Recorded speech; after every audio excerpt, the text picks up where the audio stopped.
اس عورت نے صاف کہا چیف سے کہ میرا دین اجازت نہیں دیتا کہ میں کسی غیر مرد سے ہاتھ ملاؤں. شاباش، کیسا اچھا واقعہ. اور دوسرا سن لیں، جو کہتے ہیں نہیں عقل انسانی کافی ہدایت کے، بالکل جھوٹ بول. عقل 1100 بیس بنا لیتی. یہ وکیل آپ کے پاس عقل مند نہیں، بڑے لکھے جھوٹ بولنے کے لیے بڑے بہانے آتے ہیں. مجرموں کو بری کرا دیتے ہیں، بری لوگوں کو مجرم بنا دیتے ہیں. عقل کیا کر سکتی؟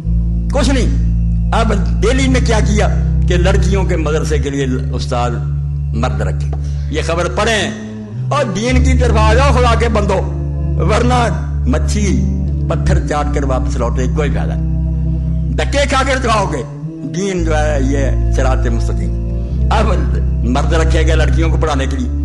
ہندوستان کی بات کرو، بدکاریاں بہت ہیں. استادوں نے چھیڑ چھاڑ کی، لڑکیوں کے ساتھ جنسی تجاوز کیا. حکومت ہندوستان نے آرڈر جاری کر دی کہ لڑکیوں کے اسکولوں میں استاد مرد نہیں رکھے جاتے. بھئی یہی بات تو دین کہتا. کیوں تمہیں عقل نہیں آتی؟ کہتے نہیں مرد عورت کی کوئی بات نہیں، اکٹھے رہے. اور یار یہاں سے اوپر کہہ رہے ہو، بدماش ہو تم یا جان بوجھ کر جھوٹ بول رہے. بھئی آگ کے پاس جب موم جائے گی کیسے نہیں پگھلے گی؟ کیوں پکڑے؟ مرد عورت میں جو کشش ہے نہیں روک سکتی. اللہ کے رسول علیہ السلام کی بیویوں سے کوئی پاک ہے؟ ہماری مائیں. مگر قرآن نے کہہ دیا سورہ عذاب میں کہ ان سے بھی کوئی شے مانگو تو پردے کی بھی، اور ساتھ کہا کہ تمہارے اور ان کے دلوں کے پاک رہنے کا یہی طریقہ. اللہ ان کے بارے میں کہہ رہا کہ سامنے آؤ گے دل نہیں پاک رہے. یہ کون پاک ہے؟ عورتیں کہ نہیں ننگیاں آ رہی ہیں اور سارا سب کو اتار دیا. کہتے نہیں دل ٹھیک ہے. توبہ توبہ. تو ہندوستان کی خبر بھی میں نے پڑھی کہ اب انہیں یہ حکم واپس لینا کہ نہیں مرد نہیں عورتیں ہی پڑھائیں. یہی ہونا چاہیے کہ عورتیں عورتوں کو پڑھائیں، مرد مردوں کو، ورنہ یہ اختلاط جو ہے اس کا نتیجہ کبھی اچھا نہیں ہو. تو کروڑوں درود و سلام ہے اللہ کے رسول پر، ان کی آل پر، جنہوں نے دین صحیح شکل میں ہمیں دے دیا. عمل ہوتا یا نہیں، دین بہرحال تحریف سے بچ گیا. لکھا پڑا وہ ٹھیک ٹھاک ہے کہ یہ صحیح اسلامی حکومت ہے، یہ غلط ہے، کرتے رہے، زبردستی بیٹھے رہے. مگر ان کا کوئی بگاڑ نہیں سکتے. تو اپنی نمازوں میں دعاؤں میں برات کرتے ہیں کہ اللہ ہم سے لا تعلق ہے، ہمارا ان کے ساتھ کوئی تعلق نہیں.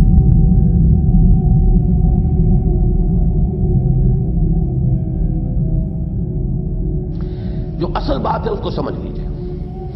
در حقیقت اسلام کا جو نظام ہے اس میں سیگریگیشن آف سیکسز جو ہے اس کا ایک نتیجہ یہ بھی نکلتا ہے کہ جنسی جذبہ بیدار رہتا ہے. مثلا یہ کہ چشتی صاحب کی بات میں آپ کو بتا رہا ہوں. چشتی صاحب بیچارے چونکہ وہ بہت بوڑھے تھے اس وقت، یہ باتیں بھی کرتے تھے. ایک مرتبہ وہ میرے مطلب سے نکلے تو میرے مطلب کے سامنے سے ایک خاتون گزر رہی تھی، جوان عورت، کسی کسائی، ہر طرح سے مسلح.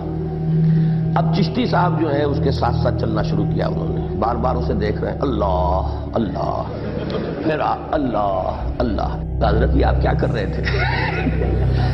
اگر یہ آپ کی ساری داڑھی واڑی جو ہے اس کے ہوتے ہوئے کہیں وہ جوتا نکال لیتی تو. ان کا بھائی ہم تو اللہ میاں سے لڑائی کریں گے جا کر. جب ہم جوان تھے ہمیں تو عورت کی انگلی بھی نظر نہیں آتی تھی، اور جہاں کہیں عورت کی انگلی نظر آتی تھی ہمارے پورے وجود میں جو ہے سنسناہٹ ہوتی تھی. اور اب یہ حال ہو گیا ہے. عورت وہ تو کم سے کم کسی کسائی تھی لیکن لباس میں ملبوس تو تھی. اب جو عورت نظر آتی ہے آپ کو وہاں پر وہ تو لباس سے آزاد ہوتی ہے. وجہ کیا ہے کہ عورت کو اور اس کی نسوانیت کو اور اس کی عریانی کو دیکھ دیکھ کر مردوں کی حس جو ہے مردہ ہوتی چلی گئی ہے. لہذا عورت کو اور ننگا ہونا پڑتا ہے، اور ننگا ہونا پڑتا ہے، اور ننگا ہونا پڑتا ہے. یہ عریانی در حقیقت یہ یوں ہی نہیں آ گئی ہے، وہ توجہ کو مرتکز کرانے کی طرف. اب لوگ دیکھ دیکھ کر سیر ہو چکے. اب تو اس سے اگلے کوئی قدم ہوگا تو نگاہ اٹھے گی نا. جب اس کے بھی عادی ہو جائیں گے تو پھر جب اس سے اگلا کوئی قدم ہوگا تب نگاہ اٹھے گی. تو نگاہوں کو دعوت دینے کے لیے ایک ایک انچ کر کے ایک ایک انچ کر کے عورت لباس سے آزاد ہوئی. اور اس کا جو فینومینن ہے وہ آپ کو ٹاپ پر اگر دیکھنا ہو، ویسے تو امریکہ وغیرہ میں بھی نظر آ جاتا ہے کہ آپ کو ایسی عورتیں چلتی ہوئی نظر آئیں گی کہ جنہوں نے صرف ایک جانگیا سا پہنا ہوا ہو اور اوپر ایک دھجی ہو. اللہ اللہ خیر، ایک دھجی کی بھی کوئی تہمت نہ ہو جسم پر، وہ آپ کو ان ممالک میں نظر آئے. تو ایک تو یہ ہے وہ خلا، عورت کی یہ بے حرمتی، اور اس کے نتیجے میں خاندان کے ادارے کی تباہی اور بربادی. یہ دیکھیے، یہ جو میں نے شعر کی وضاحت نہیں کی تھی، اقبال نے جو کہا تھا نا، میں نے الفاظ استعمال کیے تھے، مرد کو نامرد اور زن کو نازن بنا کر رکھ دیا ہے. تو یہ ہے در حقیقت اس کا پس منظر. اور اسلام یہ چاہتا ہے شوہر کی پوری توجہ اس اعتبار سے اپنی بیوی کی طرف، بیوی کی پوری توجہ اپنے شوہر کی طرف. اس سے وہ خاندان کا ادارہ مستحکم ہوتا ہے. وہ خاندان کا ادارہ شیٹر ہوا تو سوسائڈ ہو رہا. سکون تو ملتا تھا گھر میں آ کر. لِتَسْكُنُوا إِلَيْهَا قرآن مجید کے الفاظ ہیں. مخلوط نظام تعلیم ہے یونیورسٹی میں، تو اساتذہ کو کس حد تک اس نظام تعلیم میں اپنے آپ کو محفوظ رکھنا چاہیے؟ محفوظ تو جتنا رکھ سکتے ہیں بیچارے رکھیں، مگر کیا کریں.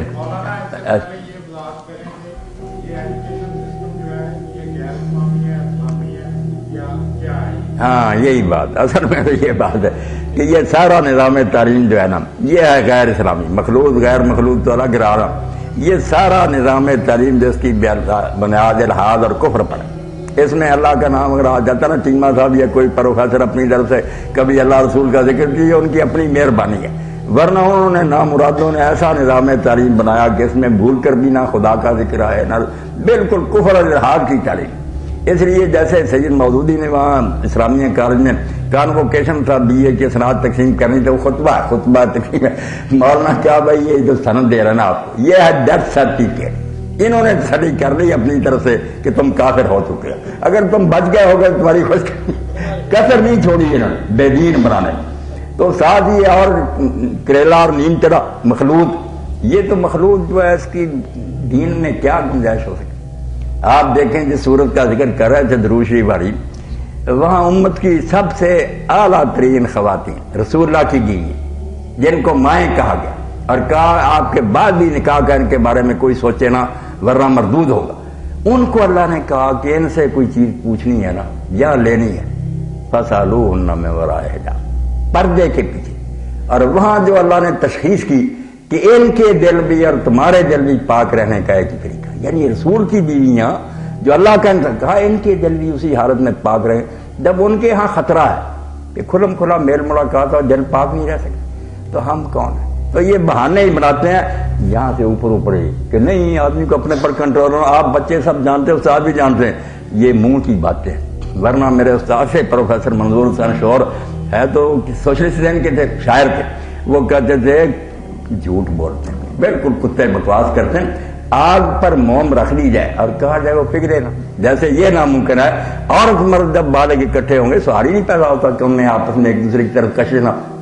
تو جھوٹے منافقوں کی کوئی بات نہیں، اوپر سے کہتے رہیں گے اور جب موقع ملے گا لڑکیاں اغوا کر کے لے جائیں گے، بدماشیاں سب کو آپ دیکھ ہی رہے، اخبار پڑھے.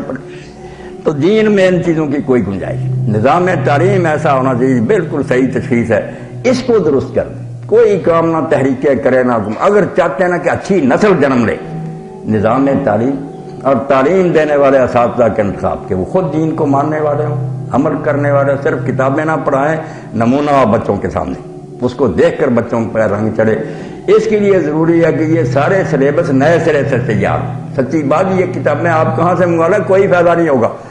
ایسے علوم تیار کیے جائیں، کیمسٹری اور فزکس اور جغرافیہ اور تاریخ کی بنیاد میں دین رچا ہوا کہ اللہ ہے، رسول ہے، آخرت ہے.